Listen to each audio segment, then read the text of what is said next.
I'm Darlene and welcome to Super at 60. Today we have some kitchen quick tips. Okay, I was going through my pantry and I just happened to notice, I'm sure that I have noticed these things before, but I paid no attention to them. I was sure that I had better recipes, that my mom had better recipes, my grandma had better recipes. Anybody who gave me a recipe surely was better than the recipe that was on the back of boxes in my pantry, or canisters, or cans, or bottles, or whatever.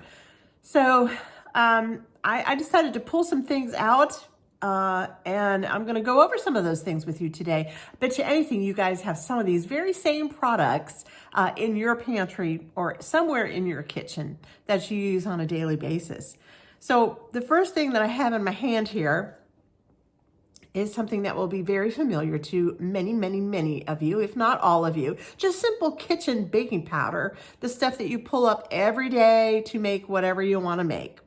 Well, do you happen to have a really great biscuit recipe? You don't? Well, guess what? Today's your lucky day, because right on the back of your baking powder is indeed an old-fashioned biscuit recipe. Can you see it? Yep. It's right there. All-purpose flour, baking powder, of course, salt, shortening, milk, and soft margarine or butter. Okay, it's all right there. So if you need a really good one, and we are going to test out some of these. I'm not going to be able to do it today, but we are going to go, I'm going to pull maybe 3 or 4 things out of all these great products that I found. And we're going to actually make some of these recipes in the next video. All right, so there we go. You got yourself some great old-fashioned biscuits right on the can of your baking powder box. All righty, and next, how about this? This is Carnation dry powdered milk, okay? If you can find it. I understand that it's very hard to find right now. I don't really buy it, and actually, I don't think I even opened it. I'm not sure why I have it, but I do, and I happen to turn it over, and sure enough, on the back is a beautiful, what looks like a really nice recipe for apple bran muffins. Apple bran muffins. I think that sounds delicious. I like things, first of all, I love muffins. I love to bake muffins. I think I have an obsession with muffins. I even like the little tiny muffins, you know, like the 1-2 bites. My little grandson, he's only 3, but he loves when we spend time in the kitchen, and he loves to make little mini muffins. Anyway, these apple bran muffins, it says it makes 12 muffins. It looks like a really great recipe. It's got ground nutmeg and finely chopped tart apples, which I like to bake with. Like, I think my favorite baking apple would be Granny Smith's. So yeah, that would work. A 1/2 cup of dry Carnation, non-fat dry milk, of course. And a bunch of other stuff in here. Of course, 2 cups of bran flake cereal. There's nothing unusual in here, nothing strange. It looks like a fantastic apple bran muffin recipe. So there you go. You don't have one? Now you do. All righty. How about this? An onion recipe. An onion, it's kind of well, they call it a soup and dip mix. And yeah, I've made dip with this before, but you know, not too much. I kind of use it for stews and soups and things that I would throw in my crock pot. But nobody in my family is real crazy about onion dip. We're ranch dip people. So I don't use it for that purpose. Excuse me. But on the very back here, not just 1 recipe, but 3 recipes, okay? You have savory hamburgers, you have onion soup, and you have an onion dip, okay? And they give you that recipe. So there you go, on the back of your onion recipe soup and dip mix, you have 3 recipes. The next thing that I have is Betty Crocker cheesy scalloped potatoes. And I like to use these for all kinds of things. I like them for just what they are. And I also like to cut up maybe chunks of leftover ham or something and just kind of tuck them down in a dish of these potatoes. and it's just delicious. A little added extra cheese or something. But again, as I was looking at the back directions, right on the bottom here, you can see it says, try these great recipe ideas. So there's even more here if you go to bettycrocker.com, and it gives you 2 samples, cheesy potatoes and chicken fiesta. Now that sounds pretty good. That piques my interest. And the other one is slow cooker cheesy ham and gratin. Pretty sure you say it that way. And that sounds pretty darn good too. All right. So there you go. And what do you have here on the side? Oh, okay. Just shows you some more direction ideas. All right. So if you have one of these sitting around in your pantry, pull it out. And maybe if you have the store brand or something, I have found that the different brands will give you different recipes. So take a look at this and see if it's something that might work for you. Alrighty, the next thing I have here is just your typical everyday baking cocoa. All right, and on the back of this baking cocoa, did you know there's a recipe back there for hot chocolate? Yeah, snow is coming, and it already has come to many states. So your kids will be out there playing in the snow, and the first thing they'll want to do when they come in and they take off all their boots and their coats and their mittens and their gloves and their hats and their scarves, and they make the little puddle all over your hardwood floors. It's just bringing back memories. Actually, those, I have to be honest, those were some of my favorite days ever, and I miss them. And the first thing that my boys would come in and ask for would be some hot chocolate, of course, with marshmallows. And yeah, here we have it on the back of the cocoa. So you might have your own mix. You might have great grandma's recipe for hot cocoa. You may have those little packets that you pull out and just shake into hot water. And that's all good and fine. I've used it too. But hey, if you didn't know it, there's more to cocoa than meets the eye here. So you have your hot chocolate mix right here on the back of your cocoa. All right, what else do I have here? Oh, okay, some cornmeal, okay? Basically, this is a stone ground yellow cornmeal, Indian head. A very, very well-known brand for this. And honestly, it is open, so I must use it for something. Oh, yeah, I made it, muffins again. I made those little muffins, cornbread muffins with sticking like a half a hot dog in them, you know? Have you ever done that? Really, it's a great idea. It's a cute idea. Anyway, maybe we'll make them sometime. But on the back here, you have kind of typical things that you might think of having. But, you know, if you don't have it, golden yellow cornbread or corn muffins. And really, the directions here, the ingredients sound really delicious. And I know there's like the Jiffy mix where you can get the cornbread Jiffy mix that I have used a million times. But this seems to be like the real deal. A little bit better. I think I would probably choose, maybe that's why I went ahead and picked this instead of that. Nothing against Jiffy because I still do use it. And then we have a honey cornbread or corn muffin. So you have a choice back here of a golden yellow cornbread or a honey cornbread. Oh, I think that honey cornbread sounds good. Just think of all the things that you could stick down in those muffins and make them really extra special. So there you go. You have some more recipes.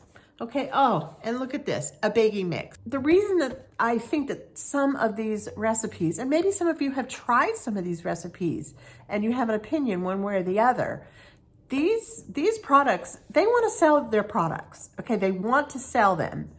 And so they want to put, I'm sure, wouldn't you think that they want to put their best recipes that they would want to give to the kitchen cook, okay? Or the kitchen baker.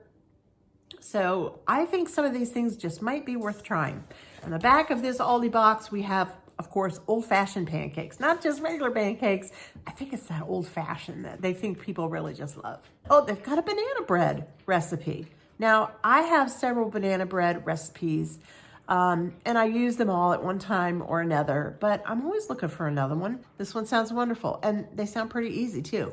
Of course, it has a biscuit recipe. We gotta have a biscuit recipe.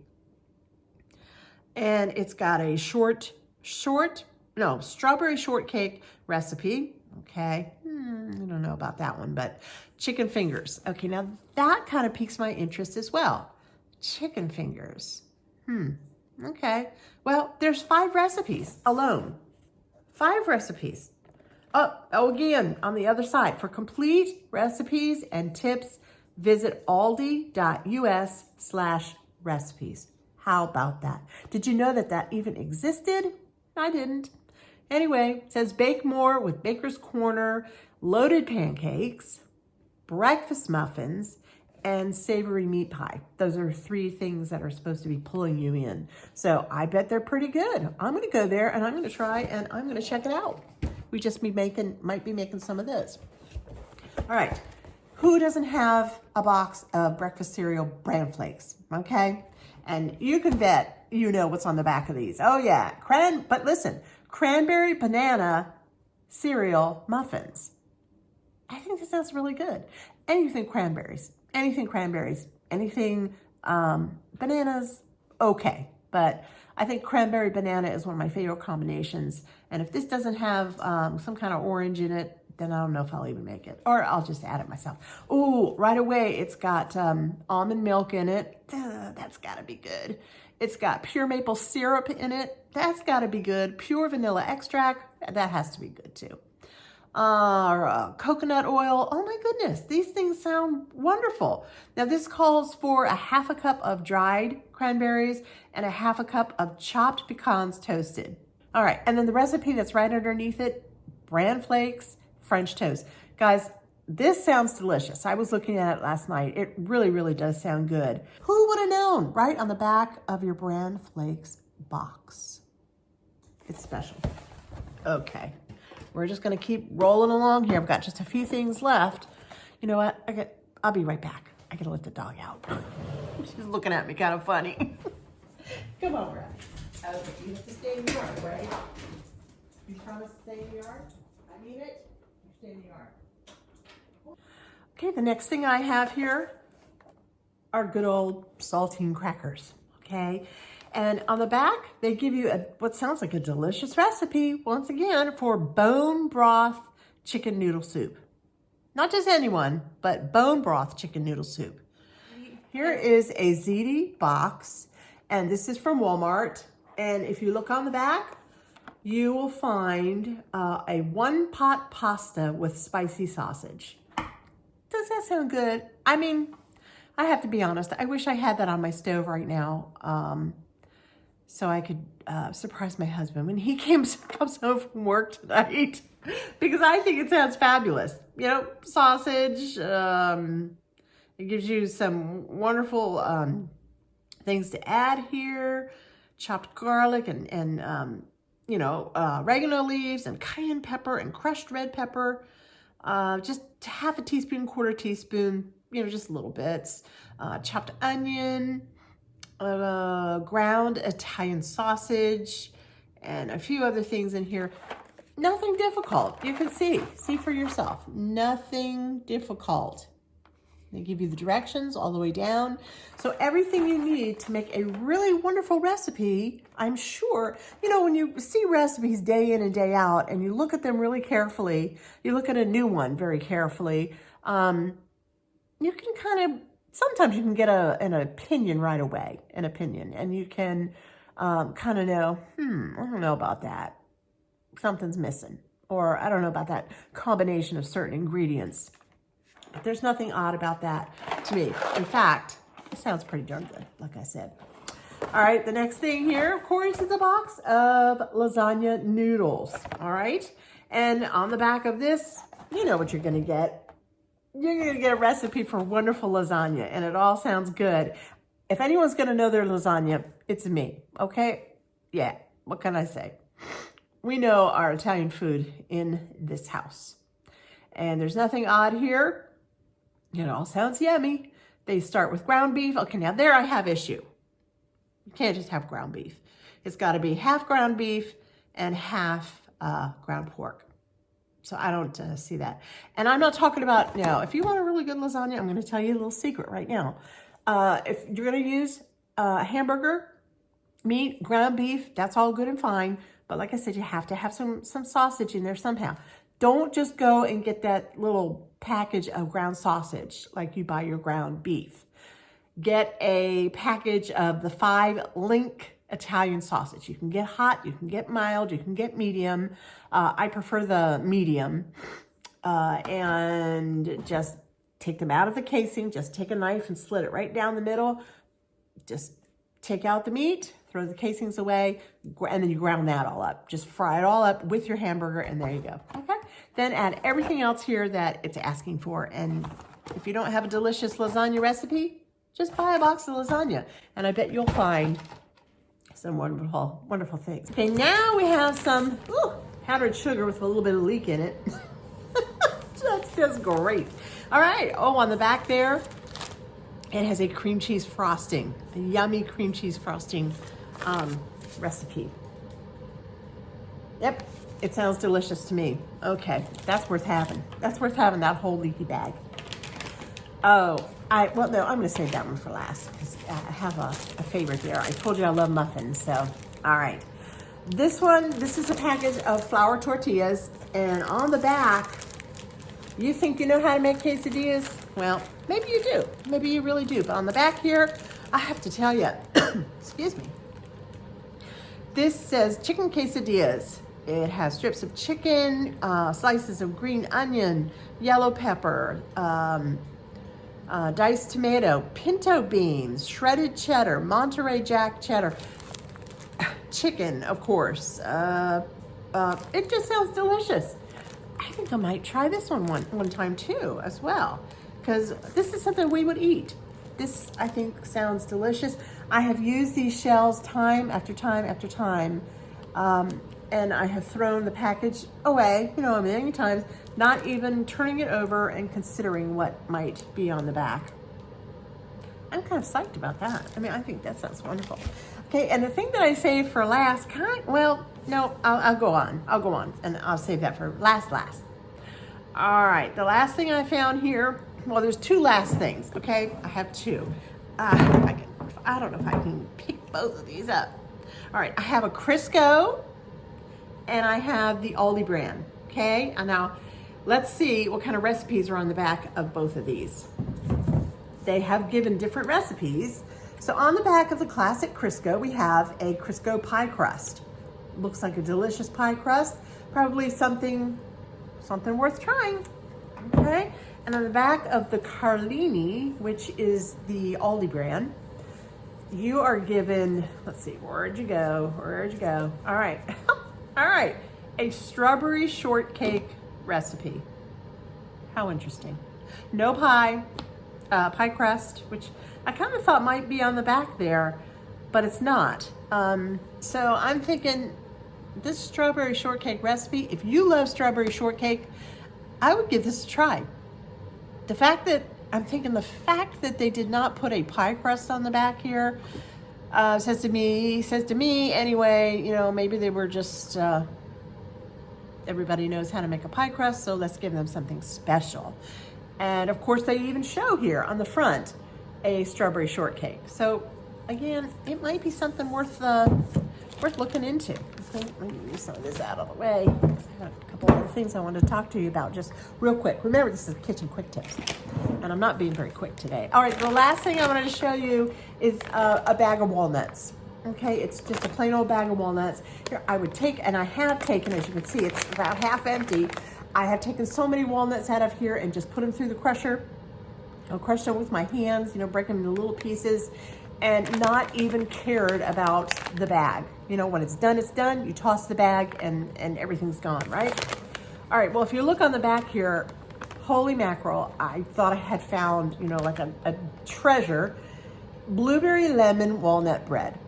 I don't know, does that sound good to you? It sounds so good to me that I just can't wait. And I don't know that I'll make the bread or make these into bread. You know me, I'm a muffin lady. I love to make muffins, so I might just make these into muffins. I don't know yet. I'm still thinking about it. But I guarantee you, I'll be making this blueberry lemon walnut bread and probably sneaking in some cranberries. Okay, because I love them. All right, the very last thing that I want to talk to you about today. Over the holidays, I spent a lot of time going from YouTube to YouTube to YouTube, trying to find new interesting recipes or, just some new ideas. And you're invited into a lot of people's homes and into their kitchens, and you watch them bake or cook. And so many of us have the KitchenAid mixers, or a mixer of some kind. But I'm specifically talking about the KitchenAid mixer today. And sometimes you get a really close in look, and there's something that's really scares me out there that I see over and over and over and over again. For instance, here is the dough hook. Okay, it's covered in, I don't even know exactly what it is. It feels kind of plasticky, and yet it feels kind of ceramic-y at the same time. So I'll have to do some research into that and find out exactly what this coating is. This is on my dough hook, and I'll show you why I pulled this one out. This is the paddle that a lot of people seem to have. And I've seen this paddle, and I've had it before myself many, many times, and I've had many, many of them covered in this, or coated in this same plasticky ceramic kind of coating, whatever this is. I'm not really quite sure what it is. But I have seen, and maybe some of you have it, where it's really chipped like all over. Some pieces are off it, and some pieces are on it, and there's kind of a metal or something that's underneath it. I think that I owned maybe 4, maybe 5 of the coated paddles over the years, because mine kept chipping, and it was worrying me, because I'm thinking, well, if it's chipping, where are the chips? Are they in muffins that I made? Or the chocolate chip cookies that I just made? Was it in my kid's birthday cake? I don't know. Where are the chips going? So I think some of us need to look back, look at our own mixers, take a really good look at your paddle in particular, because I think this is the workhorse for us. I know it is for me. This is one that is completely stainless steel. I finally found one that's stainless steel. That's what I wanted. There's never any chips. It just keeps working and working and working. And I've had this one now for about 3 years, I think, and I've had absolutely no problems whatsoever. Check your paddle. If you got chips, you might want to look into that and see if you can purchase one of those.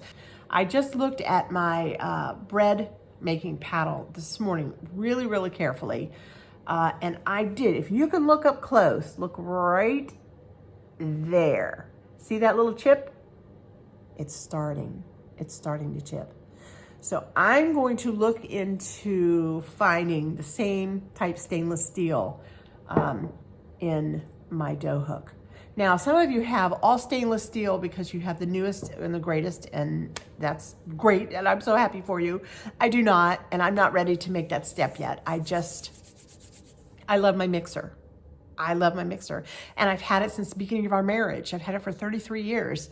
And I'm not ready to let it go. I'm just not. My husband wants to give me one of the new mixers that has a larger capacity, which I really want it. I really, really want one, but I just don't want to let go of this one yet. So I'm going to try and look for the dough hook that is the stainless steel, and I'll be happy. Okay, so that's it. That's all I have for you today. Those are my kitchen quick tips. Next time you go to the grocery store, just become obsessed with what's on the back of the package. I know so many times we look at ingredients and we wonder, are those healthy products for us? And that's all good. We want to make sure that we do that. But look and see at all the recipes that are on the back of these boxes, and you might just be so surprised, and come home and just give them a try. Maybe challenge yourself to 1 or 2 a month on the back of products that you bring into your house every single day. I wanted to share as well that, we are prayer warriors in our home. And at any time, if you're watching my video and something is laying heavy on your heart, you have a prayer request, and you'd like someone out there who doesn't know you to pray for you, That's why we're here. So down in the comments, just let us know. Let us know what it is that is on your heart, and we'll take it to the Lord for you. So for today, thank you so much for joining us. Remember to like, remember to subscribe, and ring the little bell. Please ring that bell so that you'll know next time I get a video out to you. Bye-bye now.